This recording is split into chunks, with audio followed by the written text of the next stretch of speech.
Beginilah nasib kaum Yahudi Israel setelah Dajjal dibinasakan oleh Nabi Isa alaihissalam. Dikisahkan, kelak Dajjal yang dianggap Tuhan oleh kaum Yahudi akan dihabisi Nabi Isa alaihissalam pada akhir zaman. Selama kemunculan, Dajjal akan mengelilingi seluruh lokasi di muka bumi kecuali beberapa tempat suci.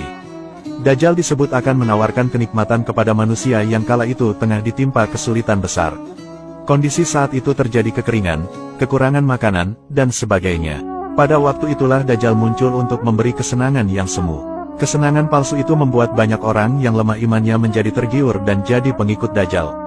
Akibatnya, muncullah peperangan antara kaum muslim yang dipimpin oleh Imam Mahdi melawan Dajjal beserta pengikutnya. Namun, itu semua tak akan bertahan lama sebab Dajjal akan ditumpas habis oleh Nabi Isa alaihissalam. Nabi Muhammad pernah bersabda, dan pemimpin kalian yaitu Imam Mahdi adalah seorang yang soleh. Setelah imam sholat mereka datang untuk menunaikan sholat subuh bersama umat Islam, tiba-tiba Nabi Isa putra Maryam turun pada waktu subuh. Kemudian, sang imam sholat mundur perlahan untuk mempersilakan Nabi Isa alaihissalam menjadi imam sholat. Lalu, kedua tangan Nabi Isa memegang kedua bahu sang imam tadi sambil berkata, "Majulah dan sholatlah bersama mereka sebab mereka beri qomah untukmu." Lalu, sang imam lantas sholat bersama mereka. Setelah sholat selesai, Nabi Isa berkata, "Bukalah pintu." Pintu pun lantas dibuka dan di balik pintu ada Dajjal bersama 70.000 orang Yahudi yang semuanya menghunus pedang. Ketika Dajjal melihat Nabi Isa, maka dia pun lantas meleleh sebagaimana melelehnya garam dalam air. Dajjal kemudian lari karena ketakutan, tetapi Nabi Isa berhasil menangkapnya ketika sampai di pintu sebelah timur. Akhirnya, Dajjal pun berhasil dihabisi oleh Nabi Isa di sana. Setelah itu, Allah Subhanahu wa Ta'ala lantas berkenan untuk menghancurkan kekuasaan orang-orang Yahudi. Maka, tak satu pun dari seluruh makhluk Allah yang tidak bisa memberitahu tentang keberadaan orang-orang Yahudi karena Allah telah membuat mereka mampu berbicara, baik batu, pepohonan, tembok pembatas, maupun binatang melata, kecuali pohon gorkot yang memang tidak mampu berbicara sebab ia termasuk pohon orang-orang Yahudi. Semua makhluk Allah tadi akan mampu mengatakan, "Wahai hamba Allah, di sini ada orang Yahudi, maka binasakanlah."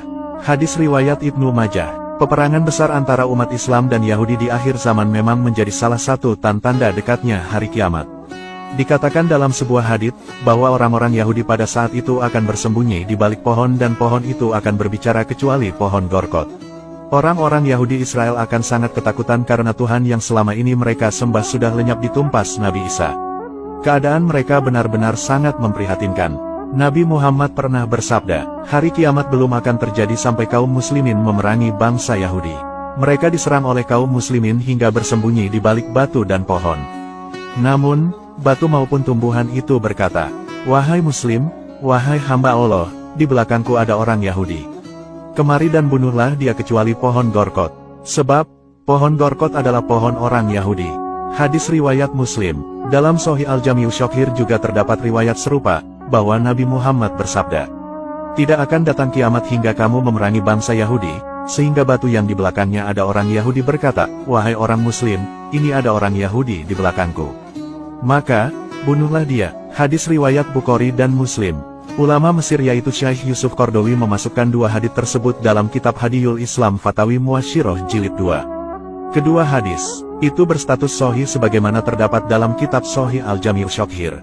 Menurut hadis tersebut, pohon gorkot adalah satu-satunya pohon yang tidak akan berbicara memberitahukan keberadaan orang Yahudi di akhir zaman. Penyebab pohon gorkot tidak akan menunjukkan tempat persembunyian orang Yahudi karena dia adalah pohonnya orang Yahudi. Perlu kalian ketahui, bahwa Nabi Isa tidak langsung wafat setelah menegakkan kembali kebenaran yang telah dihancurkan Dajjal dan pasukannya. Namun, beliau akan menjalani hidup dan berkeluarga bahkan memiliki keturunan selama di bumi. Beliau akan menjunjung syariat yang dibawa oleh Nabi Muhammad SAW, serta menolak klaim orang-orang Nasrani yang menganggap beliau seorang Tuhan. Nabi Isa diketahui akan menikahi perempuan penduduk Askolan dan melahirkan 2 orang anak. Kemudian, Nabi Isa juga berhaji ke Baitullah dan berziarah ke makam Nabi Muhammad SAW.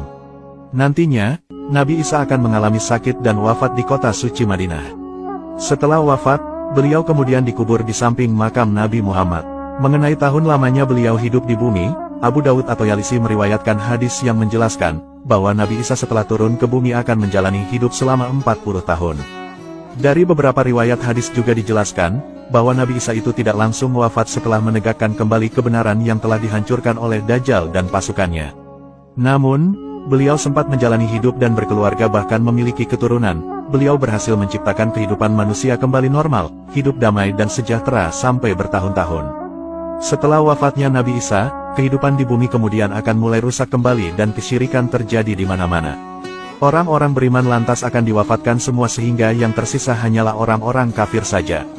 Setelah itu, Allah kemudian akan mendatangkan hari kiamat dan menghancurkan seluruh kehidupan di alam semesta.